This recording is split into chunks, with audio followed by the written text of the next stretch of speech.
বাইরে ও ভাই বাইরে ভাই ভাই তোমার ভাই ও ভাই গরিব মানুষের আসলে কান্না কেউ সহ্য করে না, বুঝতে পারলেন? তাদের কষ্ট কেউই বোঝে না। আপনি মানেন আর না মানেন, এই যে দেখেন রিক্সাওয়ালা ভাইদের কত হাজার হাজার টাকা খরচ করিয়া, যাদের 1 টাকা ইনকাম করতেই পায় মাথার গাম পায়ে ফেলান লাগায়, নুন আনতে পান্তা ফুরায়, তারা 20,000 30,000 40,000 টাকা দিয়া একটা অটো রিক্সা কিনে, এই রিক্সাগুলো ভাঙ্গে ফেলায় এভাবে অবৈধ। এরা যে কাহুকে টাকা জোর দেখাইবে সেইটাও পারে না, আর তাদের কথাও কেউ মানে না, বুঝতে পারলেন? তাদের যদি টাকা হইতো তাহলে তাদের ঠিকই মানুষ মানতো, তাদের কথা গ্রহণ করতো। আজকে তাদের কাছে টাকা নাই বলে তাদের কান্না কেউ মানে না। অনেকে বলে যে আবেগ দিয়ে আসলে দুনিয়া চলে না, আসলে এইটা বাস্তব যে আবেগ দিয়ে দুনিয়া চলে না, বুঝতে পারলেন?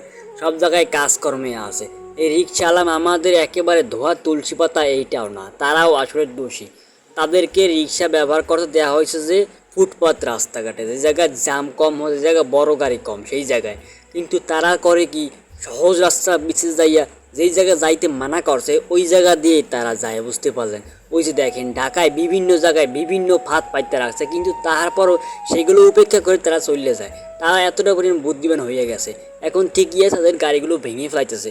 হয়তোবা এই লোকটির কান্না দেখে আপনি মেনে নিতে পারিনি, চোখে জল আসে পড়ছে এমনিতেই আবেগ সামলিয়ে রাখতে পারিনি।